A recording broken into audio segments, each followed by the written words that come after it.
সূরা ফাতিহার মধ্যে আমার আল্লাহ তাআলা আমাদের শিক্ষা দিয়েছেন, ইহদিনাস সিরাতাল মুস্তাকিম সিরাতাল্লাযীনা আন'আমতা আলাইহিম। আল্লাহ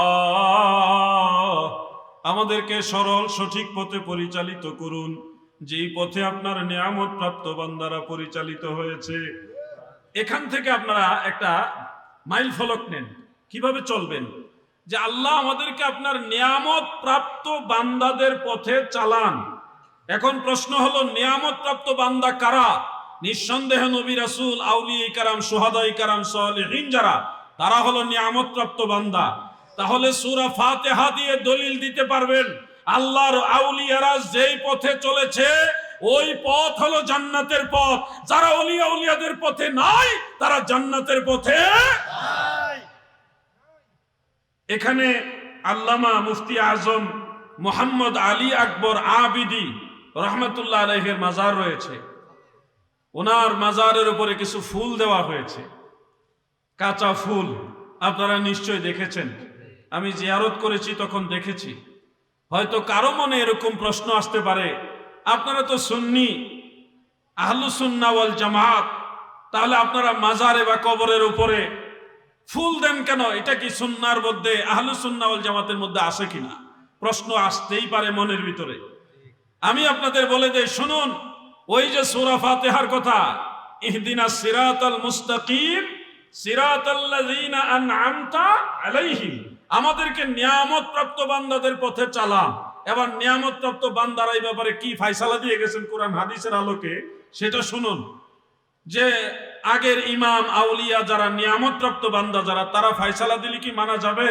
এটার কথাও নবীজি বলে গেছেন। দারিমি শরীফের মধ্যে উল্লেখ আছে, সাহাবীদের এক জামাত নবীজিকে জিজ্ঞাসা করলেন, ইয়া রাসূলুল্লাহ, যে বিষয়টার ফয়সালা সরাসরি কোরআনেও নাই এবং সরাসরি হাদিসেও নাই, স্পষ্টভাবে সরিহভাবে কোনো দলিল কোরআন এবং হাদিসে নাই, এই বিষয়গুলো যদি মানুষের সামনে আসে, এমন কোন নতুন বিষয় যদি আসে, তখন কিভাবে এটার ফয়সালা হবে? তখন নবীজি বলেছেন, ইয়ানজুরু ফীহিল আবিদুনা মিনাল মুমিনিন, ইয়ানজুরু ফীহিল আবিদুনা মিনাল মুমিনিন। তোমরা এসব ক্ষেত্রে যেই বিষয়টা কোরআনেও সুস্পষ্ট দলিল নাই, সরাসরি হাদিসেও সুস্পষ্ট দলিল নাই, এই ধরনের নতুন কোন জিনিস যদি সামনে দেখতে পাও, এক্ষেত্রে তোমরা কি করবা? তোমরা নজর করবা আল্লাহর আবেদ বান্দা যারা, মুমিনে কামিল যারা, তারা এই ব্যাপারে কি করেছে। তারা যেটা করেছে, যেটা করতে বলেছে, তোমরা সেটা নজর করো, সেটাই মানো। সুবহানাল্লাহ বলে। এটা আমার ফয়সালা নয়, এটা আল্লাহর রাসূলের ফয়সালা, রাহমাতুল লিল আলামিন নবীর ফয়সালা, যে আল্লাহর ওলিরা, মুমিনে কামিলরা এমন বিষয় যদি কোনো ডিরেকশন দেয়, তোমরা সেটা মানবা। এটা হলো মদিনাওয়ালার ফয়সালা। খুব খেয়াল করে শুনবেন। এখন কবরস্থানে বা মাজারে কাঁচা ফুল দেওয়া, এই ব্যাপারে কি সালেহিন আউলিয়া যারা, মুমিনে কামিল যারা, যাদেরকে মানতে আল্লাহ তাআলাও বলছে, আল্লাহর নবীও বলেছে, তারা কি কিছু বলছে কিনা? উত্তর হলো হ্যাঁ, ওনারা ফয়সালা দিয়েছে। আলেম ভাইরা শুনুন, আমি জানি মাইকের গোড়ায় গোড়ায় বিভিন্ন জায়গায় অনেক ভাইরা বসে আছেন। আমি আপনার শত্রু না, আমার কথাগুলি নোট করেন, আপনার ওস্তাদকে জিজ্ঞাসা করেন। ওস্তাদ যদি মুত্তাকি মুহাক্কিক হয়, সত্যটা বলবে। আর যদি বাংলা বই পড়ে অথবা গুটি কয়েকটা কিতাব পড়ে সীমাবদ্ধ জিন্দেগি করে, তাহলে উনি জানবে না। কিন্তু জানার চেষ্টা করবেন। দুইটা কিতাবের নাম বলি, বেশি বলার প্রয়োজন নেই। আমরা হানাফি মাযহাবের অনুসারী। এই হানাফি মাযহাবের ব্যারিস্টার যিনি ছিলেন, 1 লক্ষ হাদিস যিনি মুখস্থ জানতেন, ইমামুল হারামাইন মুল্লা আলী কারি হানাফি রহমাতুল্লাহ আলাইহি, তিনার লেখা একটা কিতাব আছে, মিরকাতুল মাফাতিহ শরহে মিশকাতুল মাসাবিহ। সেই কিতাবের মধ্যে মাসআলাটা আছে। দ্বিতীয় কিতাবটা মনে রাখবেন, ফতোয়ায়ে শামি রাদ্দুল মুখতার আলা দুররিল মুখতার। এই ফতোয়ায়ে শামির মধ্যে ইমাম ইবনু আবিদিন যাইনুদ্দিন শামি রহমাতুল্লাহ আলাইহি উল্লেখ করেছেন, কোন মুমিন বান্দা যদি মারা যায়, আল্লাহর মায়ার বান্দা যদি মারা যায়, তাদের কবরের উপরে কাঁচা ফুল দেওয়া এটা মুবাহ, এটা জায়েজ আছে। উত্তম নিয়তের কারণে এটা মুস্তাহাব হবে। সুবহানাল্লাহ বলে। এটার পিছনে ওনারা দলিল নিয়েছে বুখারী শরীফের হাদিস এবং সুনানু আবি দাউদের হাদিস। কারণ একজন ইমাম যখন একটা মাসআলা রায় দেয়, এটার পিছনে কোরআন হাদিসের কোনো না কোনো সূত্র থাকে। তো এই যে বিষয়টা ওনারা যে বললেন কাঁচা ফুল দেওয়া জায়েজ, এটার পিছনে ওনারা কি সূত্র নিয়েছে? এখন যে বলবে মোবাইলে বিয়ে করা জায়েজ নি, এটা তো কোরআন আপনি পাইবেন না, পাইবেন নাকি? কারণ মোবাইলই তো তখন ছিল না যখন কোরআন নাজিল হয়। তো কোরআনের ভিতরে তার মোবাইলের কথা থাকবে না, মোবাইলের বিয়ের কথা থাকবে তার পরের কথা। তো এই ফাসালাটা, এই যে মাসআলাটা, এটা ইমামরা দিবে অন্য মাসালার সাথে কিয়াস করে, ম্যাচিং করে। তো এখন ইমামরা যে বললেন কবরস্থানে বা আল্লাহর ওলির মাজারে কাঁচা ফুল দেওয়া জায়েজ, ওনারা এটার পিছনে কি সোর্স নিয়েছেন, কি দলিল নিয়েছেন, কোনটার সাথে ওনারা কিয়াস করেছেন? এটা হলো বুখারী শরীফের একটা হাদিস। রাসূল করিম সাল্লাল্লাহু আলাইহি ওয়া আলিহি ওয়াসাল্লাম, আমাদের দয়াল নবীজি একবার এক কবরস্থানের পাশ দিয়ে যাচ্ছিলেন। এরপরে সাহাবীদের বললেন, তোমরা কি দেখতে পাচ্ছ এই কবরস্থানে কি হচ্ছে? সাহাবারা বললেন, না গো ইয়া রাসূলুল্লাহ, আপনি বলে দিন এই কবরস্থানে কি হচ্ছে। আল্লাহর হাবিব বলেন, সাহাবীরা গো, এই কবরের দুইটা কবর, দুইটার মধ্যে আযাব হইতেছে। এই দুইটা কবরের আযাব, একটা হইছে চুগুলখুরির কারণে, আর একটা প্রস্রাবের সময় অসতর্কতার কারণে। প্রস্রাব কইরা ঠিক মতো প্রস্রাবটা নিষ্কাশন না কইরা কোনো মতে কাম সেরা ফেললেন, কাজ হবে না, এটার জন্য কবরে আযাব হবে। এই দুই কারণে তাদের কবরে আযাব হচ্ছে। আল্লাহর নবী রাহমাতুল্লিল আলামিন তাদের কবরের আযাব লাঘব করার জন্য, হালকা করার জন্য দুই কবরের মাঝখানে খেজুর গাছের ডাল পুঁতে দিয়েছেন। উদ্দেশ্য হলো, এই হাদিসের ব্যাখ্যায় মুহাদ্দিসিনে কেরাম বলেছেন, খেজুর গাছের ডাল যতক্ষণ পর্যন্ত তাজা থাকবে, ওই ডাল আমার আল্লাহর নামের তাসবিহ আদায় করবে, জিকির করবে, এর বরকতে আমার আল্লাহ তাদের কবরের আযাব হালকা করে দিবে। এই হাদিসের সাথে কিয়াস করে ইমামগণ তিনারা মাসআলা দিয়েছেন যে আল্লাহর ওলিদের মাজারের উপরে কেউ চাইলে নেক নিয়ত করে ফুলের, যে ফুল বলতে কাঁচা ফুল, ওনারা দিতে পারবে। তবে সর্বোপরি আপনারা এটা খেয়াল রাখবেন, ইন্নাল্লাহা লা ইউহিব্বুল মু'তাদিন, আল্লাহ তাআলা সীমা লঙ্ঘনকারীকে পছন্দ করেন না। এত বেশি ফুল দিয়েন না যেটা অপ্রয়োজন। এখানে যেটুকু দেওয়া হয়েছে আলহামদুলিল্লাহ সুন্দর, যথার্থ, কিন্তু এত ফুল দিলেন যেই ফুল এত এখানে প্রয়োজন নেই। নিয়ত করে আপনি একটা ফুলের পাপড়ি দেন না, এই নিয়তের উপরে আপনার কাজ হবে। কথা বুঝতে পারছেন? এখন টনের টন, মনের মন আইনা ফুল মাজারের উপর রাখার কোনো প্রয়োজন নেই। যতটুকু দেওয়া প্রয়োজন ওটুকু দিয়ে বাকিটা মানুষের প্রতি আপনারা মেহমানদারি করেন, মানুষের সেবা করেন, এতে আল্লাহ এবং আল্লাহর ওলি খুশি হবে। কথা কি বুঝতে পারছেন? যে কোনো জিনিস একটা ব্যালেন্স করে কাজ করবেন, ব্যালেন্স করে চললে তখন আর ফিতনা আসবে না। এখন কেউ যদি বলেন, না আমি মোল্লা আলী কারি মানি না, আমি ইমাম ইবনে আবিদিন শামীকে মানি না, তাকে বলবেন, তুই সলিমউদ্দিনের ফুলা কলিমউদ্দিন, তোরে আমরা মানি না, আমরা আমাদের ইমামদেরকে মানি। ঠিক কিনা বলে? সে ইমামদেরকে মানবে না, সে আহলুস সুন্নাহ ওয়াল জামাত হতে পারে না। কারণ আল্লাহ তাআলা কোরআন শরীফে বলেছেন, ওমান ইউশাকিকির রাসূলা মিন বাদি মা তাবায়্যানা লাহুল হুদা ওয়া ইয়াত্তাবি' গায়রা সাবিলিল মুমিনিনা নুওয়াল্লিহি মা তাওয়াল্লা ওয়া নুসলিহি জাহান্নামা ওয়া সাআত মাসীরা। যারা দ্বীন প্রকাশিত হওয়ার পরেও, আল্লাহর দ্বীন জাহের হওয়ার পরেও নবীকে মানে না এবং মুমিনদের পথে চলে না। কাদের পথে চলে না? মুমিনদের পথে যারা চলে না, আমার আল্লাহ বলছে তাদের ঠিকানা হলো জাহান্নাম। মুমিনদের পথে চলাটাই হলো জান্নাতের পথ।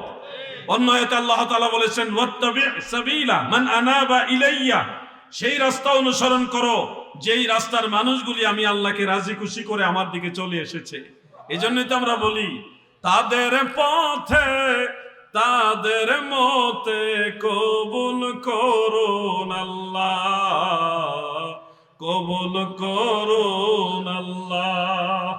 ওলি আল্লাহর বাংলাদেশ, এই শহীদ গাজীর বাংলাদেশ, বলুন না, ওলি আল্লাহর বাংলাদেশ, এই শহীদ গাজীর বাংলাদেশ, রহম করুন আল্লাহ, রহম করুন আল্লাহ। বাবা শাহজালালের বাংলাদেশ, এই শাহপরাণের বাংলাদেশ, রহম করুন আল্লাহ, রহম।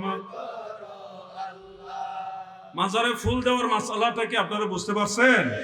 আমরা সুন্নিরা দলিলের বাইরে না।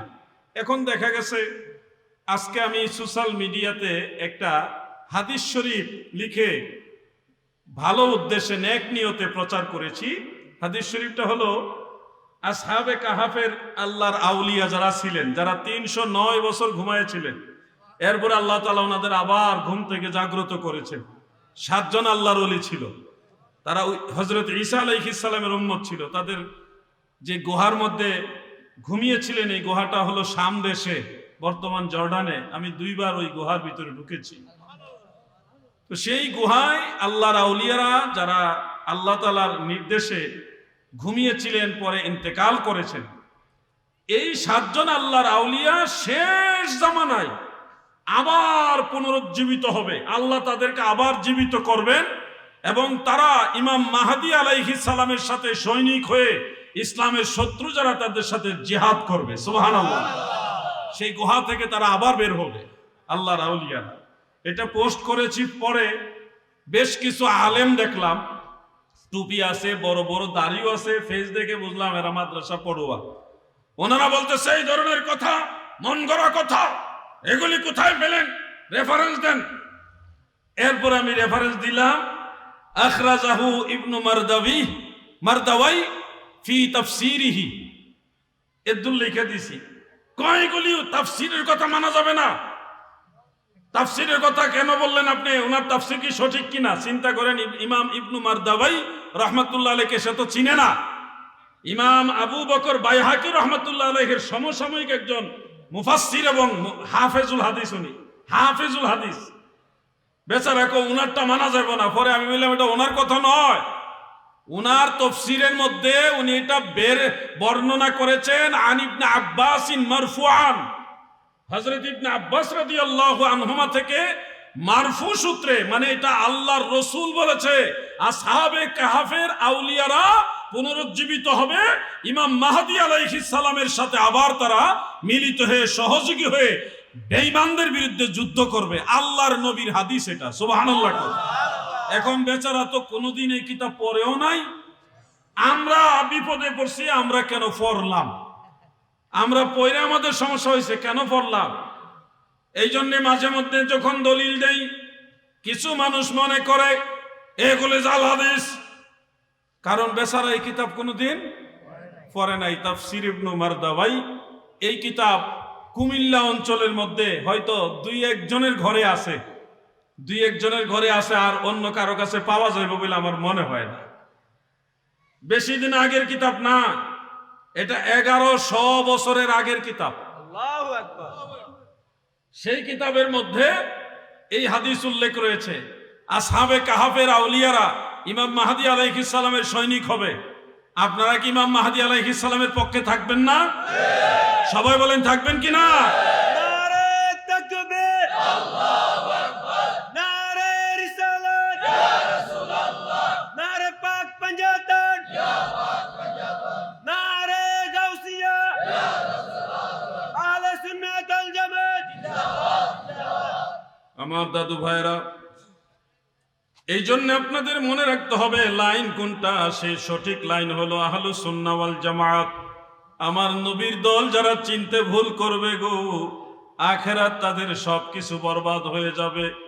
ও কুমিল্লা চাঁদপুরের নবীর প্রেমিকেরা, মন দিয়ে শুনেন, এই ফিতনার যুগে বহু রঙের দল আসবে, বহু রকম রঙ্গিলা শায়েখরা আসবে, এসে বিভিন্ন ধরনের কথা আপনাদের শোনাবে। যেমন আহলে হাদিস একটা দল বের হয়েছে, তারা বলবে আমরা হক, আমরা সহিহ হাদিস মানি। শুনেন, সহিহ হাদিস মানাই হক, এটা একতরফা বলা যাবে না। কেন? যে সব সহিহ হাদিস চাইলেও মানা যাবে না। সহিহ হাদিসের মধ্যে মানসুখ হাদিস আছে। সহিহ হাদিসের মধ্যে মানসুখ মানে রহিত হাদিস, যেমন কুরবানির গোশত 3 দিনের বেশি খাওয়া যাবে না, এটা সহিহ হাদিস।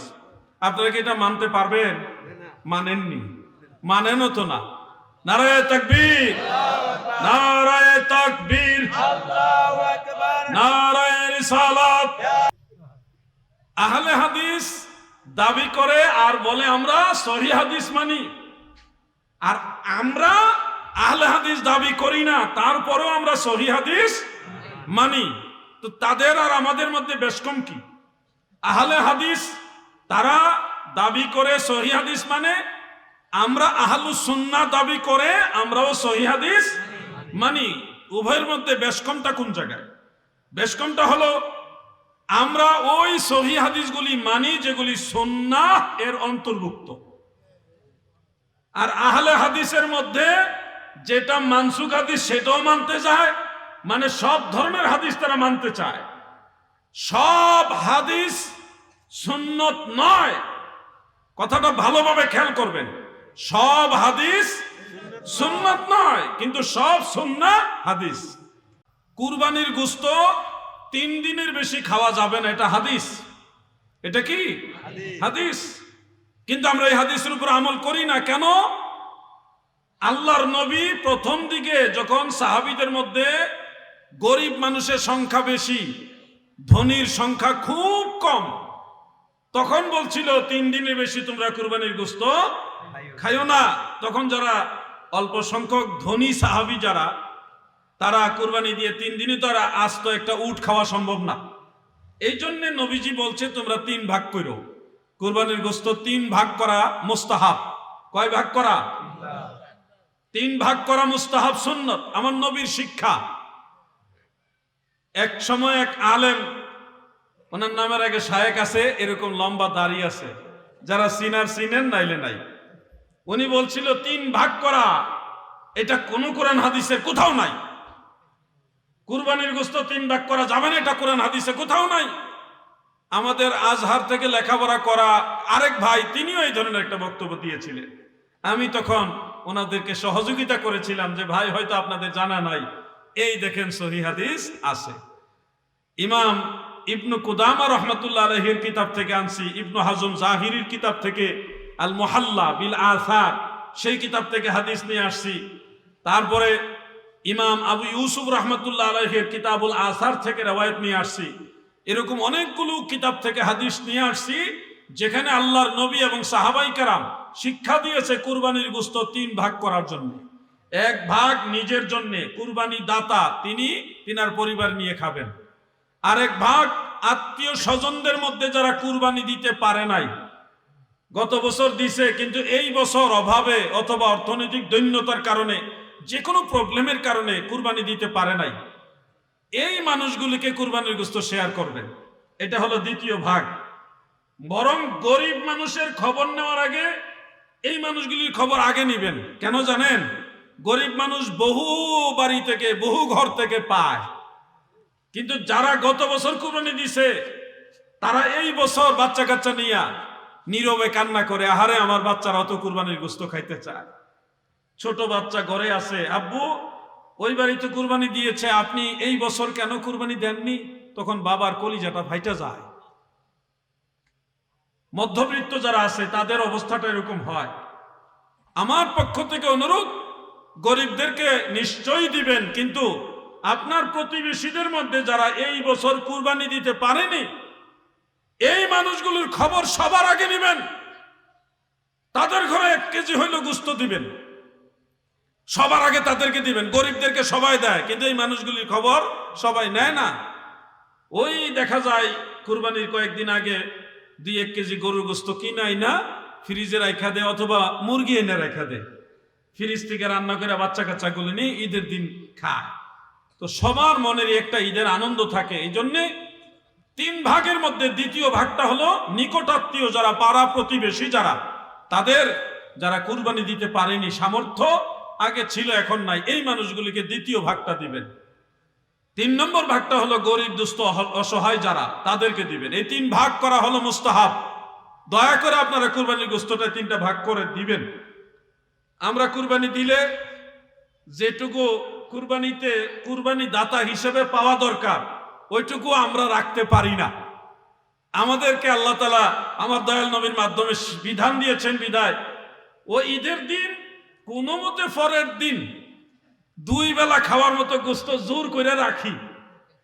এটা হলো পরিবারের মুখের দিকে তাকায় রাখে, আর বাকিগুলো প্রতিবেশীদেরকে দিয়ে দেওয়ার পরে মনটা খারাপ থাকে, আরে ওই ফ্ল্যাটের লোকগুলি তারা তো কুরবানি দিতে পারে না, মনটা তখন খারাপ লাগে। কুরবানির গোস্ত খাইতে গেলে তাদের কথা মনে পড়ে। নিজের কাছে আমি খুব লজ্জিত অনুভব করি। আপনাদেরকেও বলছি, প্রতিবেশীদের খবর নিবেন ইনশাআল্লাহ। বলেন ওয়াজ কি আপনাদের বিরুদ্ধে যাইতেছে? যে হুজুর আয়েশা আমাদের ফ্রিজের বিরুদ্ধে ওয়াজ করতেছে। ফ্রিজের বিরুদ্ধে ওয়াজ করতেছি না, খাইলেও দিন যায়, না খাইলেও দিন যায়। শোনো, ওদর পূর্তি করে খাওয়া আর 10 ভাইকে সাথে নিয়ে খাওয়া, দুইটাই খাওয়া। বলেন তো কোন খাওয়ার মধ্যে আল্লাহ খুশি হয়? 10 ভাইকে নিয়ে খাইলে আল্লাহ খুশি হয়। আমার দাদু ভাইরা গো, আমার দয়াল নবীজির শিক্ষা, কুরবানির গোশত 3 ভাগ করবা। আমার নবীজির শিক্ষার উপরে আপনারা থাকবেন, এটা আমার বিশ্বাস। আপনারা আমল করবেন ইনশাআল্লাহ। বলেন ইনশাআল্লাহ। দাদু আমার, কুরবানির গোশত 3 দিনের বেশি খাওয়া যাবে না। এটা সুনান আবি দাউদ, জামিউ তিরমিজি সহ অন্যান্য কিতাবের মধ্যে আছে।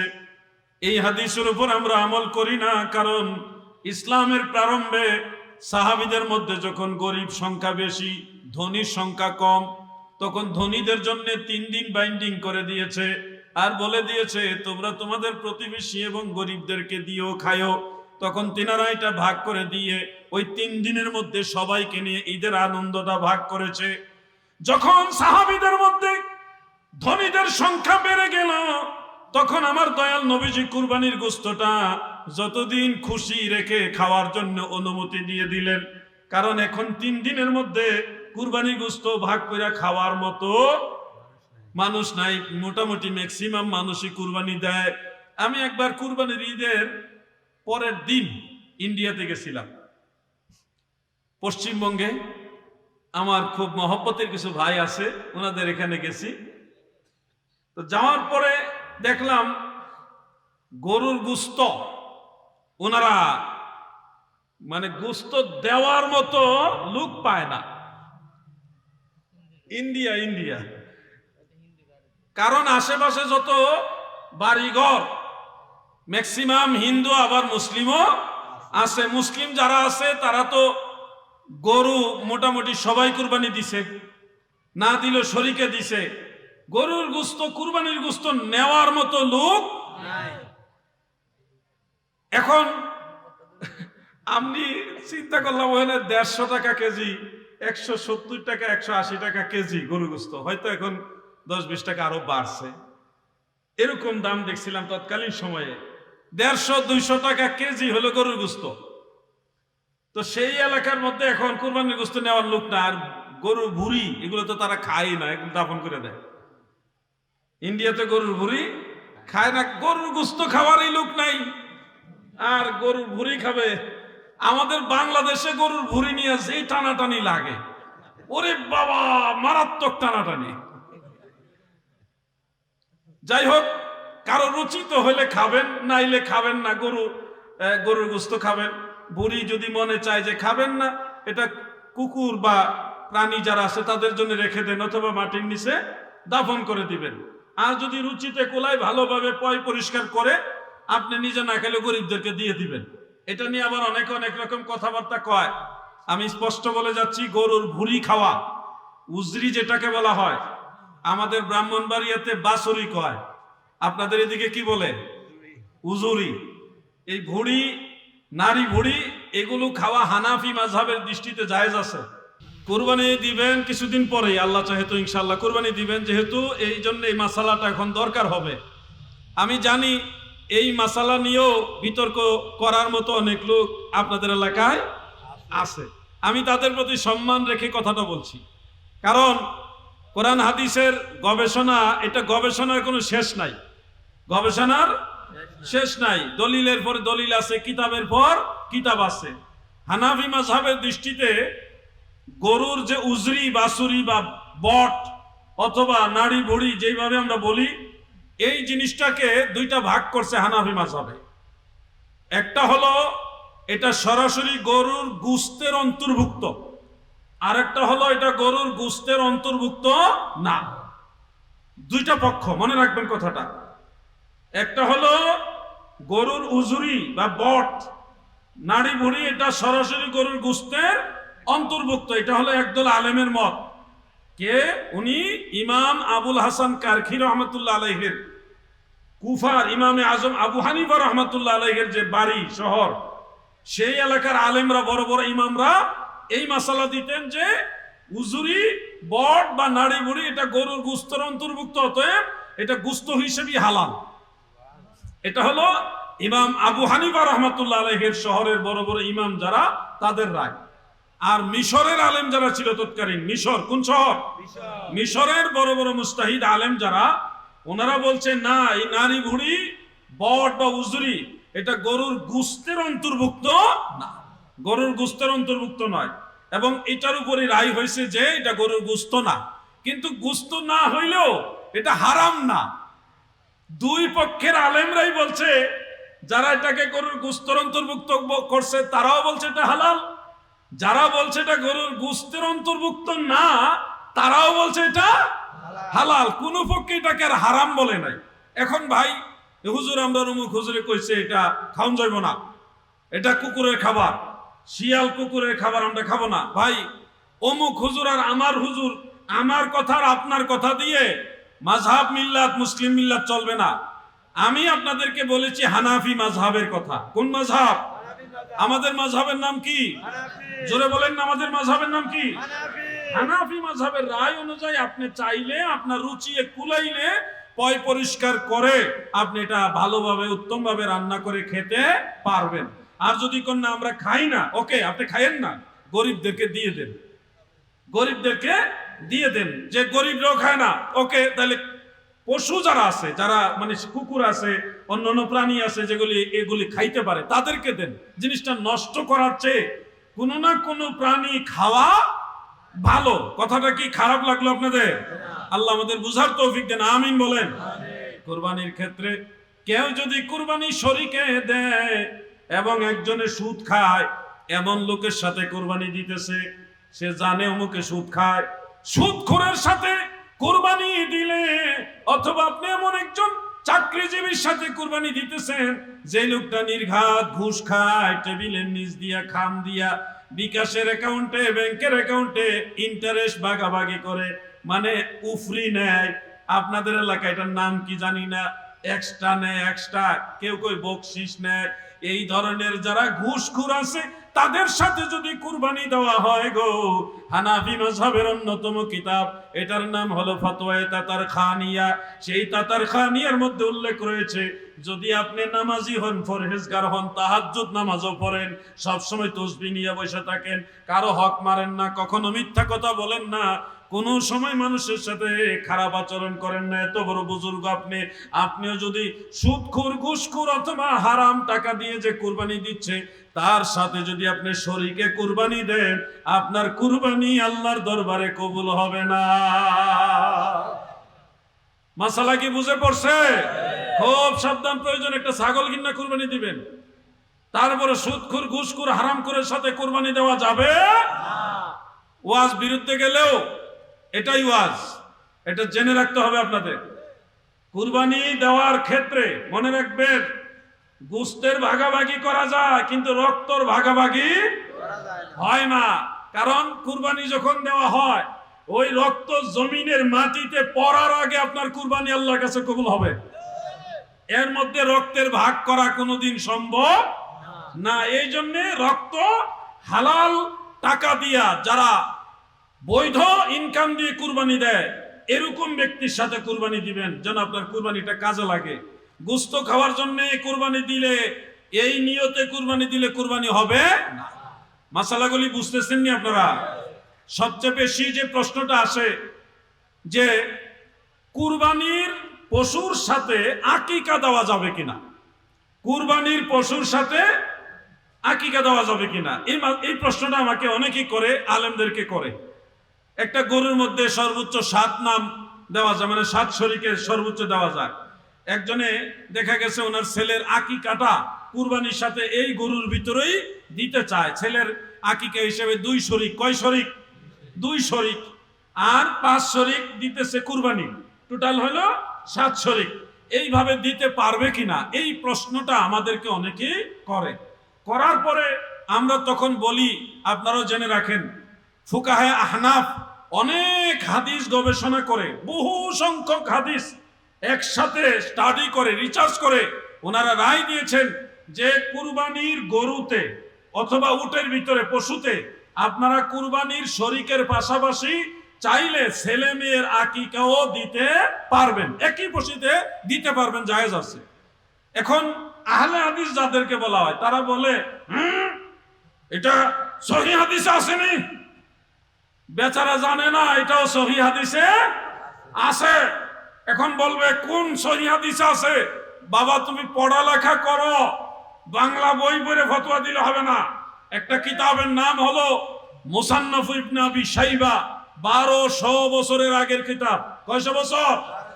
ওই সময় আহলে হাদিস নামে কোনো দল ছিল না। এই আহলে হাদিস দল যখন অস্তিত্বই ছিল না তখন ওই কিতাব ছিল মুসান্নাফ ইবনে আবি শাইবা। এই কিতাব যিনি লিখেছেন উনি ইমাম বুখারীরও উস্তাদ, ইমাম মুসলিমেরও উস্তাদ, ছোটখাটো আলেম নেই। ইমাম বুখারী 6.5 লক্ষ হাদিস মুখস্থ জানতো, 4 লাখ হাদিস গবেষণা করে। আর প্রশ্নোত্তরের মাধ্যমে সুন্নিয়তের প্রচার প্রসারটা বেশি হয়। ওয়াজ যেটা মনে চাইতেছে, ভাবতেছি এটা করলে আপনাদের ভালো হবে, এইভাবে আমি করতেছি, কিন্তু প্রশ্নোত্তরটা হলে এলাকার চাহিদা, এই এলাকার এই সমস্যা, ওই সমস্যা যেখানে যেই রোগ হয়েছে ওই মেডিসিন প্রয়োগ করার সুযোগ। এজন্যে আপনাদেরকে, যুবকদেরকে বিশেষ করে আমি মাঝে মধ্যে আমার মাথা তো জালি টুপি নাই, তো আমার গরম শুননি কমকে কই যে আপনি গরম গরম কথা কন, এই জন্য গরম শুননি। তো আমি জালি টুপি বললেও গরম শুননি, উষা টুপি বললেও গরম হইলে গরম হয়, সুন্নি হইলে গরম হইতে পারে, নরম যেটা এটা যে কোনো সময় ওয়াহাবি হয়ে যেতে পারে, এটার বিশ্বাস নাই। বন্ধুরা আমার ভালো লাগে, আপনারা এই ওনার চেহারাটা মনে হয় একটা মিডিয়াতে দেখছি আমি, খুব সুন্দর জিকির করে।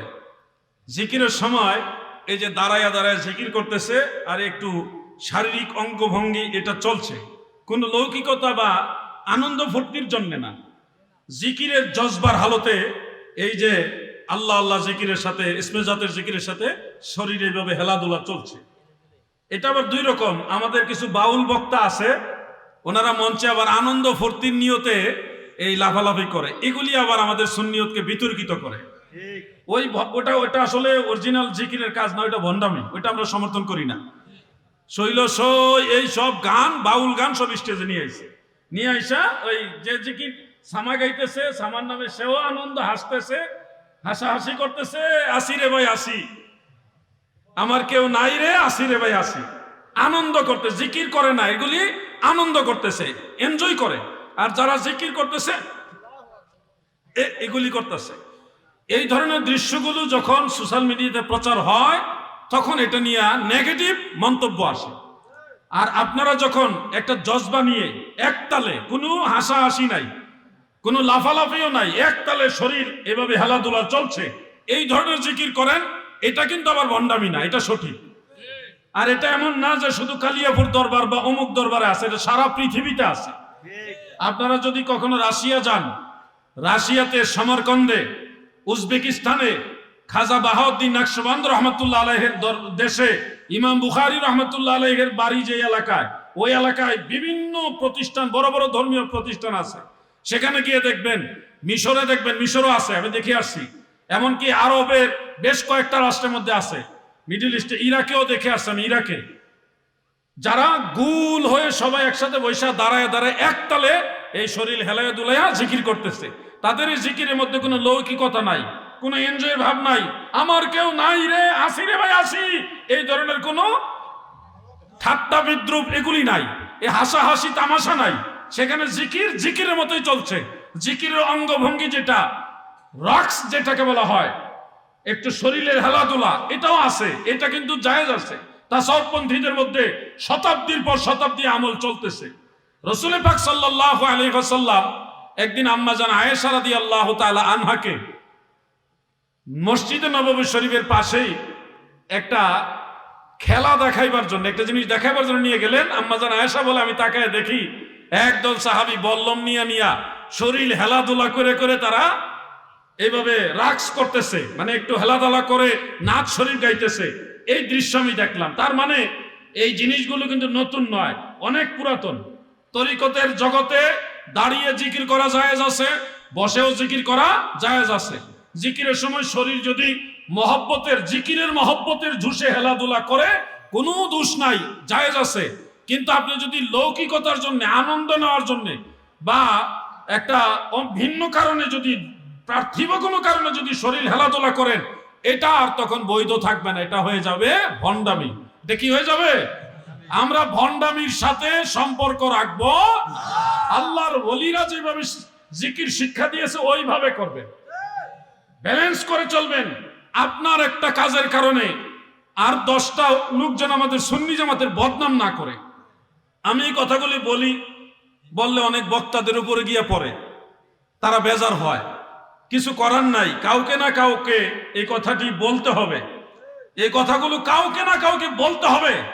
আহলুস সুন্নাহ ওয়াল জামাত ভণ্ডামির সাথে সম্পর্ক রাখে না। আহলুস সুন্নাহ ওয়াল জামাত মদিনাওয়ালার দল, সাহাবায়ে কেরামের দল, আউলিয়া কেরামের দল।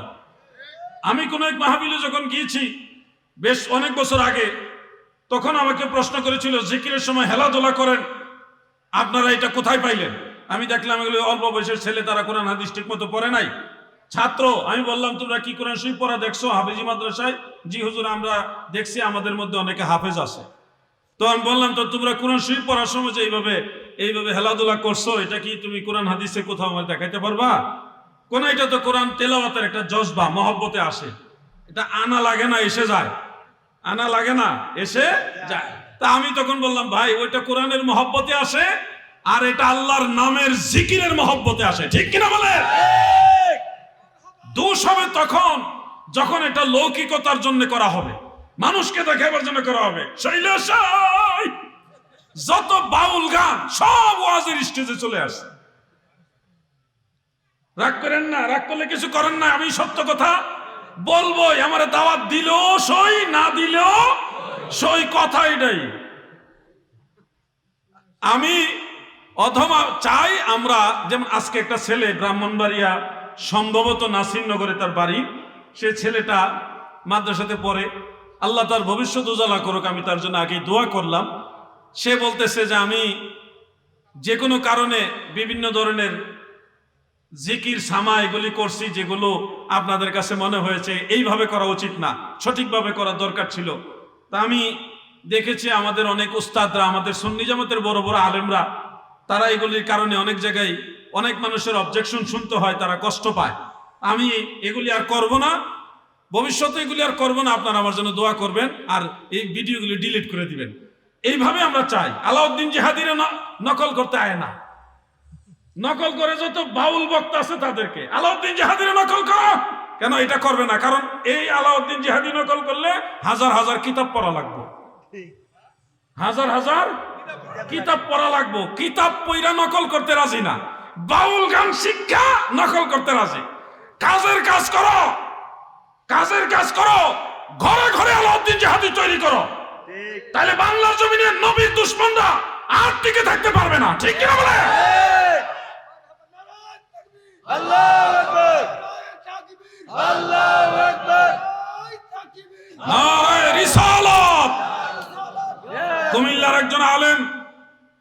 একজন আলেম বলেছিল, আমাদের নবীজির মা বাবা তারা জাহান্নামে যাবে। নাউজুবিল্লাহ বলেন। মনে রাখবা মানবী, তোমার ফতোয়ায় মদিনাওয়ালার মা বাবা জাহান্নামে যাবে, এই চিন্তা মাথায় ঢুকায় না। নবীর মা বাবার সাথে অশোভনীয় আচরণ করার কারণে আল্লাহর নবী যদি কষ্ট পায়, নিঃসন্দেহে জাহান্নামের সবচেয়ে নিচের জায়গাটা তোমার জন্য হবে। কোন মৌলবীর ফতোয়ায় আমার নবীর মা বাবা জাহান্নামে যাবে না। বলবে মুসলিম শরীফের হাদিস আছে, লেখাপড়া করছো, সব হাদিসই দলিল না, সব হাদিস দলিল না। হাদিসের উপরে হাদিস আছে, হাদিসের উপরেও হাদিস আছে। হযরত আনাস রাদিয়াল্লাহু আনহু থেকে একটা riwayat সহিহ মুসলিমে এসেছে, একজন ব্যক্তি নবীজিকে বললেন, ইয়া রাসূলুল্লাহ আইনা আবি? ফাকালা ফিন্নার। ওগো নবী, আমার বাবা কোথায় আছে? নবীজি বলছে, তোমার বাবা জাহান্নামে আছে। সে মনে কষ্ট পাইছে, বাপ জাহান্নামে, কথা শুনলে তো খারাপ লাগবে, চলে যাচ্ছিল। আমার দয়াল নবীজি আবার তাকে ডাইকাই না বললেন, ইন্না আবি ওয়া আবাকা ফিন্নার, নিশ্চয় তোমার বাবা আমার বাবা দুইজনই জাহান্নামে।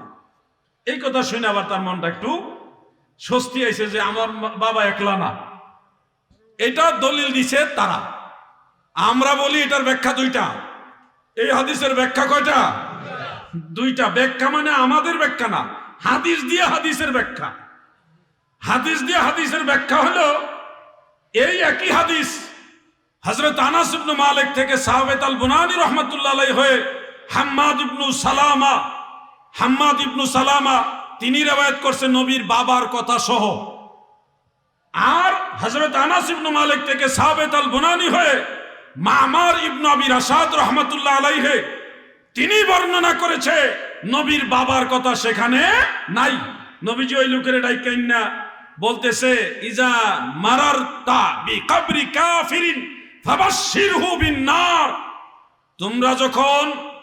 তুমি যখন কোন কাফেরের কবরের পাশ দিয়ে যাবে তখন তাকে জাহান্নামের সুসংবাদ দিবে। এখানে নবীর বাবা জাহান্নামে এই কথা নাই। রাওয়াতুল উনফের মধ্যে ইমাম সুহাইলি এটা উল্লেখ করেছেন। তারপরে ইমাম জুরকানি শরহে মাওয়াহিবের মধ্যে এই সনদটা সহকারে উল্লেখ করেছেন। দাদু আমার আরেকটা হাদিস আছে হযরতে সাদ ইবনে আবি ওয়াক্কাস রাদিয়াল্লাহু আনহু এবং হযরত ইবনে ওমর রাদিয়াল্লাহু আনহুমা, এই দুইজন সাহাবী থেকে। একটা রয়েছে মুসনাদু বাজ্জার এবং মুজামুল কাবীর লিতাবারানিতে, আরেকটা রয়েছে সুনান ইবনে মাজা শরীফ, এটা সিহাসিত্তার কিতাব সুনান ইবনে মাজা। ওখানেও একই কথা আছে। ওই লোকে যখন নিজের বাবা জাহান্নামে এই কথা শুনে চলে যাচ্ছিল, আমার নবীজি তারে ডাইকাইনে বলছে, ইজা মারারতা বিকবরি মুশরিকিন ফাবাশশিরহু বিন্নার, তুমি যখন কোন মুশরিকের কবরের পাশ দিয়ে যাবে তাকে জাহান্নামের সুসংবাদ দিবে। সেখানে নবীর বাবার কথা উল্লেখ নাই।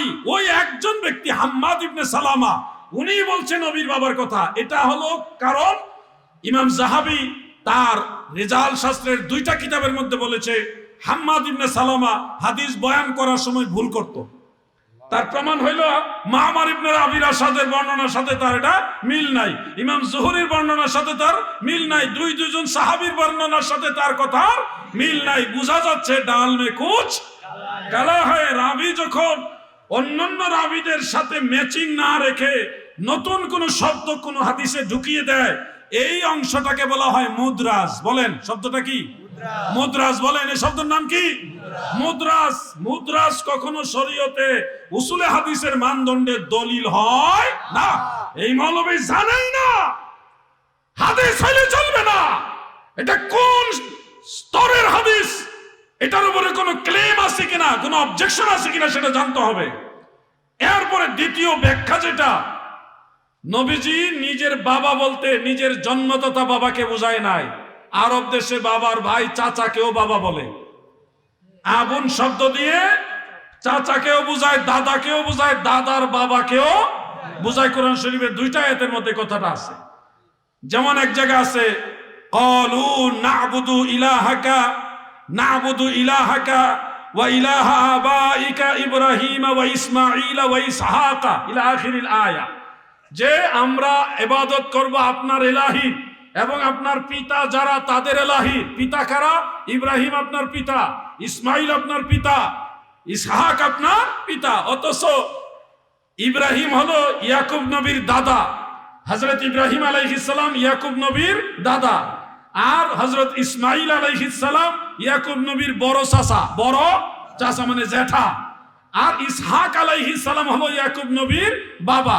তাহলে বাবা, বড় চাচা, দাদা, তিনজনকে আল্লাহ তাআলা কোরআনে বাপ বলো, বাপ। ওয়া ইলাহা আবাইকা, বাপ মানে আবুন শব্দ দ্বারা পরিচয় করাইছে। তার মানে বিষয়টা হলো আবুন শব্দ দ্বারা জন্মদাতা বাবাও বোঝায়, চাচাও বোঝায়, দাদাও বোঝায়, দাদার বাবাও হইতে পারে। এটা আরো আছে অনেক আয়াত, আমি মুখতাসার করছি বিষয়টা। অতএব নবীজি যে বলছে আমার বাবা জাহান্নামে, এটার একটা অর্থ হলো নবীজির চাচাদের মধ্যে একজনের নাম হলো আবুল আহাব। কি আছে না নাই? আমার নবীজি বলছে, ও যুবক ভয় পাইও না, আমার বাবা মানে আবুল আহাব জাহান্নামে আছে।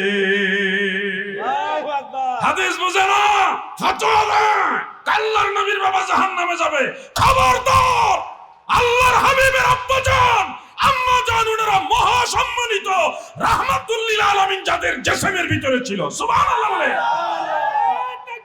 আল্লাহু আকবার। জিন্দাবাদ জিন্দাবাদ মাওলানা আমিনুল ইসলাম আকবরী সাহেব। জিন্দাবাদ জিন্দাবাদ। এই এলাকার যুবকদের প্রশ্ন হলো, আল্লাহর রাসূল সাল্লাল্লাহু আলাইহি ওয়াসাল্লামকে বিশ্বনবী বলা যাবে কিনা যুবকরা জানতে চায়। অনেক বক্তারা, এমনকি ইন্টারন্যাশনাল স্কলার যারা, তারাও বাংলাদেশে যারা বসবাস করে, তারাও অনেক সময় বলে যে বিশ্বনবী এই শব্দটা নবীজির বেলায় যায় কিনা। আমি আপনাদেরকে অনুরোধ করছি, মোবাইলে যদি কোরআন শরীফের অ্যাপস থাকে, সুযোগ থাকলে, পজিশন থাকলে খোলেন। সূরা ফুরকান 25 নম্বর সূরা 1 নম্বর আয়াত। কয় নম্বর আয়াত? 1 নাম্বার। নবীজি কতটুকু এরিয়ার নবী এখানে স্পষ্ট করে আছে। বিসমিল্লাহির রহমানির রহিম। তাবারাকাল্লাযী নাযালাল ফুরকানা আলা আবদিহি লিয়াকুনা লিল আলামিনা নাযীরা। আল্লাহু আকবার। এখানে আমার আল্লাহ তাআলা নবীজির নবুয়তের এরিয়া ঘোষণা করেছেন, লিয়াকুনা লিল আলামিনা নাযীরা। নবী গো,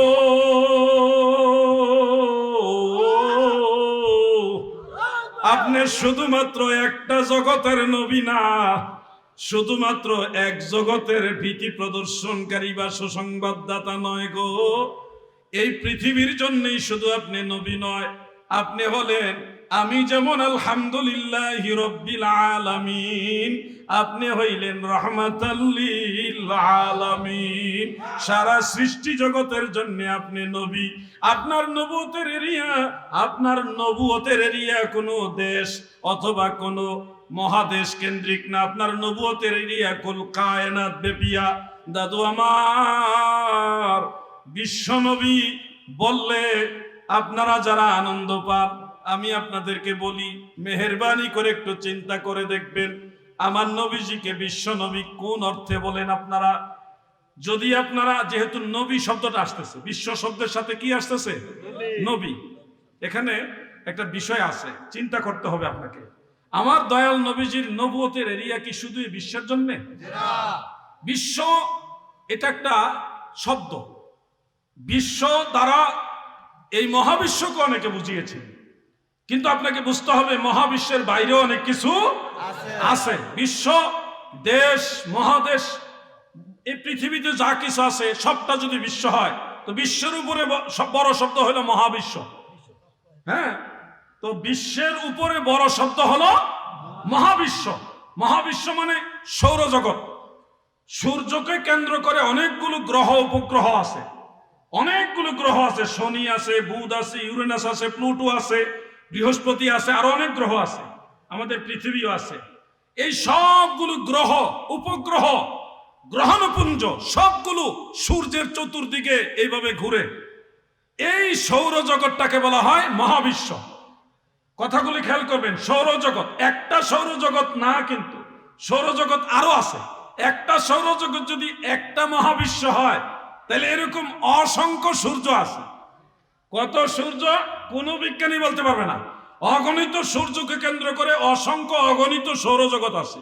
এই সবগুলি সৌরজগৎ একসাথে সবগুলি সৌরজগৎ মিলে একটা গ্যালাক্সি হয়। কি হয় বলেন না? কি হয়? আমরা যে গ্যালাক্সির মধ্যে আছি, যুবকরা তোমরা তোমাকে প্রশ্ন করলা, আমি আবার তোমাদেরকে একটু নাড়াচাড়া দেই। আমরা যে গ্যালাক্সির মধ্যে আছি এটার নাম কি? হ্যাঁ, মারহাবা, জোরে কোন মারহাবা। মিল্কওয়ে মাশাআল্লাহ, একজন পারছে যুবক, স্টাডি আছে, গবেষণা আছে। অসংখ্য সৌরজগৎ মিলে একটা গ্যালাক্সি। এই গ্যালাক্সি পর্যন্তই শেষ না, এরকম অসংখ্য অগণিত গ্যালাক্সি একসাথে মিলে একটা ইউনিভার্স হয়। ও দাদু আমার, এরকম অসংখ্য অগণিত ইউনিভার্স একসাথে মিলে একটা, দুইটা, 10টা, 20টা না, অগণিত ইউনিভার্স একসাথে মিলে একটা মাল্টিভার্স হয়। কি হয়? মাল্টিভার্স হয়। এখানেই শেষ না, এরকম আবার অসংখ্য অগণিত মাল্টিভার্স একসাথে মিলে একটা সুপার ভার্স হয়। সুপার ভার্সের উপর আরো বহু ভার্স আছে। এই সব ভার্স সবগুলি হলো প্রথম আসমানের নিচে, প্রথম আসমানের নিচে নিচে। উপরে তাইলে কি? উপরে এক আসমান থেকে আরেক আসমানের দূরত্ব 500 বছরের রাস্তা। আল্লাহু আরো কত কিছু আছে, দ্বিতীয় আসমান, তৃতীয় আসমান, চতুর্থ আসমান, পঞ্চম, ষষ্ঠ, সপ্তম আসমান, এরপরও আছে সিদরাতুল মুনতাহা। শেষ না, এর উপরে আছে জান্নাত জাহান্নাম আছে, কাবা কাউসাইনি আও আদনা, লা মাকান, আরশ, কুরসি, লৌহ কলম। আল্লাহর এই কায়নাতের মধ্যে কত কিছু আছে। আমার আল্লাহ বলে এই সব কিছুর জন্য আমার নবী নবী। সুবহানাল্লাহ বলে। নারে তাকবীর, আল্লাহু আকবার, নারে রিসালাত, ইয়া রাসূলুল্লাহ, আহলে সুন্নাত ওয়াল জামাত জিন্দাবাদ। এজন্য যুবক ভাইয়েরা আপনারা খেয়াল করবেন, বিশ্ব নবী শব্দটা আমরা সুন্নিরা বলি না, কারণ এই শব্দটা নবীর বেলায় যায় না। বলবেন হুজুর, হ্যাঁ, রব্বুল মাশরিকাইনি ওয়া রব্বুল মাগরিবাইন এই আয়াত আছে, ওয়া হুয়া রব্বুল আরশিল আযীম আছে, এই আছে সেই আছে, ওখানে তো ইয়ে হইল না, অসুবিধা হইল না। তো আপনারা নবীজিকে বিশ্ব নবী বললে তো সব জাহানের নবী অস্বীকার হয় না, কত যুক্তি দ্বারা করাইবেন। আচ্ছা ভাই, কোনদিন কি আপনার এই যুক্তিগুলোকে দাঁড় করিয়ে আল্লাহ তাআলাকে বিশ্ব আল্লাহ বলছিলেন? কোনদিন তো আল্লাহর ব্যাপারে বিশ্ব আল্লাহ বললেন না। নবীর ব্যাপারে কেন এই শব্দ আমদানি করলেন? আপনারা আল্লাহর ব্যাপারে বললে জানে যে আল্লাহর ব্যাপারে এটা বলা ঠিক হইতো না। কথা ঠিক আছে না? ওইখানে ঠিক আছে, নবীজির বেলায় ঠিক নাই, কারণ ওই অন্তরে হলো নবীর দুশ্মনী। খবরদার, আমার সাথে বেয়াদবি করছেন বা আমাদের সাথে বেয়াদবি করছেন, বিষয়টা এরকম নয়। আল্লাহর নবীর সম্মান যদি আপনার জবান থেকে তনকিস করা হয়, ক্ষতি আপনারই হবে। এজন্য নবীজির বেলায় এক সময় আমি যখন কোন একটা দরবারে ছিলাম, ওই সময় আমিও এক সময় বিশ্ব নবী কইছি, কারণ ওইখানের পীরজাদা তারাও বিশ্ব নবী কইতো। তো চিন্তা করলাম, পীর সাহেবের ছেলে যেহেতু কয়, আর এটা খারাপ হইতে পারে না, আমিও কইছি। পরে যখন জ্ঞান দিল আল্লাহ, আলহামদুলিল্লাহ সুম্মা আলহামদুলিল্লাহ, পরে ওই পীর সাহেবের ফুলারও বাদ দিয়ে দিছি, বিশ্ব নবী বলাও বাদ দিয়ে দিছি। আমার নবী আমার কাছে বড়, ঠিক কিনা? কোন পীর সাহেবের ফুলা যদি আমার নবীজিকে নিরক্ষর কয়, ওই পীরের ফুলা মানা যাইব? আমার নবী নিরক্ষর। হায় হায়, কয় কি রে, কয় কি? আমার দয়াল নবী যা বলে তা দলিল, আমার নবী নিজেই দলিল। নিরক্ষর, অক্ষর জ্ঞানহীন, যে অক্ষর চিনে না তাকে বলে। আমার নবী সাহাবীদেরকে অক্ষর চিনাইছে। ইউআল্লিমুহুমুল কিতাবা ওয়াল হিকমা, গোটা দুনিয়ার মানুষদেরকে আল্লাহর নবী কুরআন শিখাইছে, কিতাব শিখাইছেন, হিকমা শিক্ষা দিয়েছেন। আর সেই নবীকে যদি আপনি নিরক্ষর বলেন, আমি আপনাকে সম্মান করতে পারবো না। এজন্য ঈমানের ব্যাপারে কখনো ছাড় দেওয়া যাবে না। আল্লাহ আমাদের বোঝার তৌফিক দেন, আমিন বলেন। জাত আল্লাহ আল্লাহ আল্লাহ আল্লাহ আল্লাহ আল্লাহ আল্লাহ আল্লাহ আল্লাহ আল্লাহ আল্লাহ আমরা না, আমাদের থেকে নাই, যুবকদের কাছ থেকে। আল্লাহ আল্লাহ আল্লাহ আল্লাহ আল্লাহ। এলো কালিয়াপুর দরবার, শাহপুর দরবারের মুরিদান তো জিকির ভালো পারে। আল্লাহ আল্লাহ কোকিল বাইলা দাও মোরে, আমার দয়াল নবীর সুন্দর নাম কে শোনাইল রে।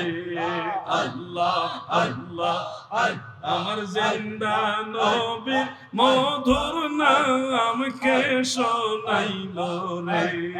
আল্লাহ আল্লাহ আল্লাহ আল্লাহ আল্লাহ আল্লাহ আল্লাহ আল্লাহ লা ইলাহা ইল্লাল্লাহু মুহাম্মাদুর রাসূলুল্লাহ। ঈদের নামাজের কোনো নিয়ত লাগে না, মানে মুখে মুখে নাওয়াইতু আন উসাল্লি আলাইহি তা লাগে না নাকি? নিয়ত করে আইছি, অতএব আর মুখে আর নতুন করে নিয়ত করা লাগবে না, এই ধরনের একটা কথা উনি বলছেন। ঈদের জামাত আমি এলাকার মধ্যে এক ফোলা কইছি ঈদের জামাত 12 তকবীর হতো। আরে বাবা নতুন সাবজেক্ট ধরে দিয়েছে। ঈদের নামাজে অথবা অন্য কোন নামাজে মৌখিক উচ্চারণের মাধ্যমে তালাফফুজান মুখে মুখে নাওয়াইতু আন উসাল্লি লিল্লাহি তাআলা এইভাবে নিয়ত করা এটা মুস্তাহাব, জায়েজ আছে, সওয়াবের কাজ। যে নিষেধ করছে উনি তার কোনো দলিল দেয় না, উনি খালি কইছে করা যাইতো না। তো করা যে যাইতো না কইছে, উনি কি নবী? তো না করলো কেমনে? উনার কাছে তো ওহী আসে নাই, তুমি নিষেধ করে দাও, নাই কইয়া দেওয়ার অধিকারটা ওনার দিয়েছে কে? উনি বলা দরকার ছিল যে অমুক কিতাবে লেখা আছে, অমুক মুজতাহিদ, অমুক ইমাম এইভাবে রায় দিয়েছে, করা যাবে না, তখন উনার কথাটা গ্রহণযোগ্য হইতো। উনি যে বলতেছে করা যাইব না, উনি কি নবী হইছে? আমাদের নবীর পরে তার কোনো নবী নাই, ওহীও আসে না, তাহলে উনি না করলো কার কথায়, কার অথরিটিতে? কথা কই বুঝতেছেন না? আমরা যে বলি করা যাইব এটার দলিল মনে রাখবেন যুবক ভাই।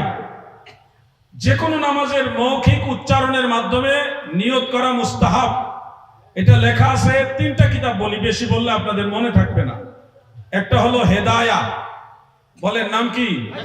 হেদায়া। আপনারা চিনবেন না, না চিনলেও যারা চিনার তারা ঠিকই চিনতেছে।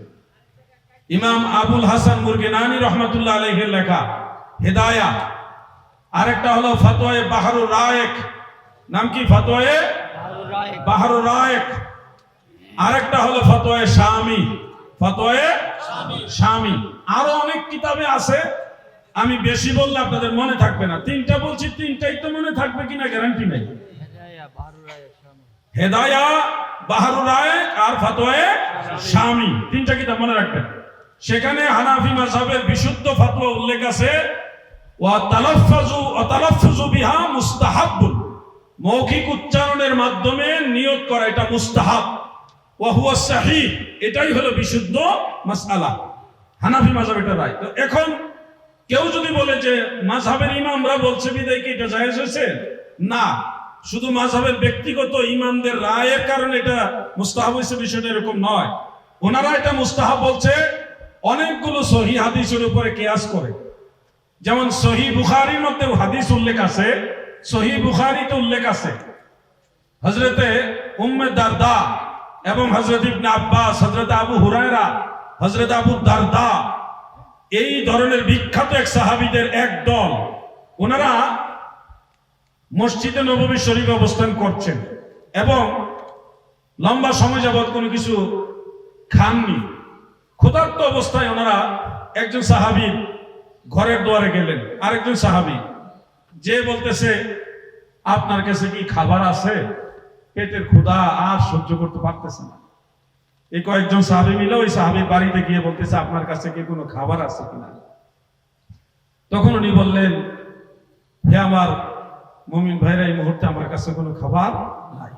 ফজরের নামাজের পরই সকালবেলায় ওনারা এই কথা জানতে পারলেন খাবার নাই। তখন চিন্তা করলো আজকেও ওনারা না খায়া থাকা লাগবে। চিন্তা করলেন খালি খালি না খায়া থাকা লাভ কি, রোজার নিয়ত করে ফেলি।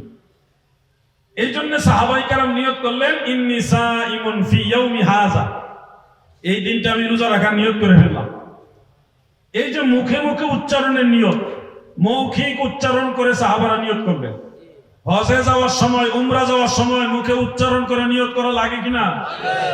এই যে মৌখিক উচ্চারণ করার নিয়ত, এটা ওই নিয়তগুলো থেকে প্রমাণ হয় ইসলাম ধর্মে এটা নাজায়েজ না। যদি ইসলাম ধর্মে মৌখিক উচ্চারণ করে নিয়ত করা নাজায়েজ হতো, হজের সময় উমরার সময় মৌখিক উচ্চারণ আল্লাহর নবী শিখাইতো না এবং সাহাবায়ে কেরাম রোজা রাখার জন্য মৌখিক উচ্চারণ করতো না। এই হাদিসগুলির উপরে কিয়াস করে হানাফি মাযহাবের ইমাম যারা, মুস্তাহিদ যারা, ওনারা রায় দিয়েছে কারো যদি সময় সুযোগ থাকে, তাকবীরে উলা ছুটে যাওয়ার সম্ভাবনা না থাকে, সেক্ষেত্রে ওনারা মৌখিক উচ্চারণ করে নাওয়াইতু আন উসাল্লি লিল্লাহি তাআলা এইভাবে নিয়ত করতে পারবে। এটা মুস্তাহাব, জায়েজ আছে। এখন আমার যুবক ভাই, আমি জায়েজ বললাম সহিহ বুখারীর হাদিস দিয়া, আরো অনেক হাদিস দিয়া, তারপরে ফতোয়ার কিতাব দিয়া। তার মানে আমি এটার পিছনে দলিল শো করলাম যে এই দলিলের আলোকে এটা জায়েজ। যে বলছে এটা যাবে না, করা যাবে না, তার তো দলিল নাই। তার তো দলিল হলো কিতাবুল আন্দাজ। কিতাবুল আন্দাজ। এই আন্দাজের উপরে ফতোয়া ইসলাম চলে নাকি ভাই? এই জন্য আপনারা সতর্ক হবেন। হ্যাঁ, বাড়ি থেকে যে নিয়ত করে গেছে ওটাও নিয়ত, ওইটা হলো মূল নিয়ত। এরপরে সময় থাকলে মুখে নিয়ত করেন না। মনে মনে আল্লাহ বিশ্বাস করলেন, মুখে কোন লাগবো না যে লা ইলাহা ইল্লাল্লাহ। মনে মনে নবী মানছেন, মুখে কোন লাগবো না যে মুহাম্মাদুর রাসূলুল্লাহ সাল্লাল্লাহু আলাইহি সাল্লাম বলতে হবে। তো বললে তো মনের সাথে মুখের মিল করাটা এটা তো কোনো দোষের কিছু না রে ভাই। আল্লাহ তাআলা আমাদের সব ভাইকে বোঝার তৌফিক দেন, আমিন। তথাকথিত আহলে হাদিসের কিছু লোক বলে নামাজের পর হাত তুলে মোনাজাত দেওয়া যাবে না, শরীয়তের মাসালা জানতে ইচ্ছুক। নামাজের পরে হাত তুলে মোনাজাত আল্লাহর নবী রাসূল পাক সাল্লাল্লাহু আলাইহি ওয়াসাল্লাম এবং সাহাবায়ে কেরাম করছে। নবীজি যদি করে, সাহাবারা যদি করে, তাহলে আমরা কি করতে পারবো কিনা? পারবো। এখন প্রশ্ন হইতে পারে, নবীজি নামাজের পরে হাত তুলে দোয়া করছেন, এটা কোন হাদিসে আছে? হাদিস অনেকগুলো আছে, আমার জানা মতে এই ব্যাপারে 6টা হাদিস আছে। কয়টা? 6টা। আর লামাযহাবী যাদের নাম আহলে হাদিস, তাদের বড় একজন ইমাম আছে, ওনার নাম হলো আব্দুর রহমান মুবারকপুরী। ওনার নাম আব্দুর রহমান মুবারকপুরী। ওনার লেখা একটা কিতাব, এটার নাম হলো তুহফাতুল আহওয়াজি। সেই কিতাবে উনি ফরজ নামাজের পরে দোয়া করার পক্ষে 4টা হাদিস আনছে। কয়টা? আইনা বলতেছে, ইন রাফা ইয়াদাইনি বা'দা সালাতে জাইজুন লাউ ফাআলা আহাদুন ফালা বা'সা আলাইহি ইনশাআল্লাহ। কেউ যদি ফরজ নামাজের পরে 2 হাত তুলে দোয়া করে, আল্লাহ চাইতে কোনো অসুবিধা নেই, এটা জায়েজ আছে। তাদের ইমামে বলছে এটা। আর আমরা হাদিসে দেখছি, যেটা তাফসীর ইবনে কাসির এবং তাফসীর ইবনে আবি হাতিম, এটা অনেক পুরাতন কিতাব। তাফসীর ইবনে আবি হাতিম তাফসীর বিল রিওয়ায়াতের অন্যতম কিতাব। সেখানে উল্লেখ, عن أبي هريرة رضي الله عنه قال كان رسول الله صلى الله عليه وسلم رفع يديه بعدما سلم وهو مستقبل القبلة إلى آخر الحديث। আমার দয়াল নবীজি নামাজের সালাম ফিরাবার পরে কিবলামুখী হয়ে 2 হাত তুলে দোয়া করেছে। এরকম আরো 5টা হাদিস আছে, টোটাল 6টা হাদিস শরীফ আছে যে নবীজি নামাজের পরে হাত মোবারক তুলে দোয়া করেছেন। এর মধ্যে 6টা হাদিসের মধ্যে 4টা হাদিসই সহিহ আর 2টা হাদিস হলো দঈফ। তো সহিহ আর দঈফ সব মিলে সব এটা প্রমাণিত যে নবীজি নামাজের পরে হাত তুলে দোয়া করেছেন। এমনকি সাহাবায়ে কেরাম সম্মিলিত মুনাজাত করেছেন ফরজ নামাজের পরে। তারিখে তাবারির মধ্যে এই ব্যাপারে হযরত আলা ইবনে হাদরামী রাদিয়াল্লাহু আনহু থেকে রওয়ায়াত আছে, সম্মিলিত দোয়া করেছে সাহাবায়ে কেরাম ফরজ নামাজের পরে। এখন ভাই আমি কিতাবের নাম কইলে কি হবে? বেচারা তো কিতাব পড়ছে না, তার কাছে মনে হবে এটা জাল হাদিস। তার কাছে কি মনে হবো? জাল হাদিস। আপনাদের এদিকে একটা মাহফিলে আমি এসেছিলাম, ওলিউল্লাহ আশিকি সাহেব আসছিল আর আমি আসছিলাম। জগৎপুর থেকে ভিতরে ঢুকে কোন জায়গায় যেন আসার পর এখানে একটা মাসালা আলোচনা করছিলাম ফরজ নামাজের উপরে মুনাজাত নিয়ে। এই ওয়াজ আবার ইন্ডিয়া পর্যন্ত গেছে। ইন্ডিয়ার এক জেনারেটর শিক্ষিত লোক, সে বলছে, হ্যাঁ আলাউদ্দিন যে হাদিস বলছে এটা জয়ীফ হাদিস। অমুক রাবি আলী ইবনে যায়েদ ইবনে জুদআন সে দাঈফ, অমুক ইমাম বলছে জয়ীফ। পরে আমি আবার এই ভিডিও পাইছি, আমার লোকে পাঠাইছে। আমি বললাম, ভাই এই ইমাম বলছে জয়ীফ, অন্য ইমামরা জনাকে শেখা সাধক সত্যবাদী বলছে, এটা পাইছেন না? উনি তো সহিহ মুসলিমের রাবি, এই মুসলিম শরীফে জয়ীফ হাদিস আছে নাকি? পাল্টা জবাব দিছি, আর খবর নাই। আসমাউল রিজাল কয়টা পড়ছে? আরো তো পড়তে হবে। পড়ার উপরে পড়া আছে, দলিলের উপরে দলিল আছে, বাগের উপরে বাগ আছে। আল্লাহ তাআলা সবাইকে বোঝার তৌফিক দেন, আমিন। আসসালামু আলাইকুম ওয়া রাহমাতুল্লাহ।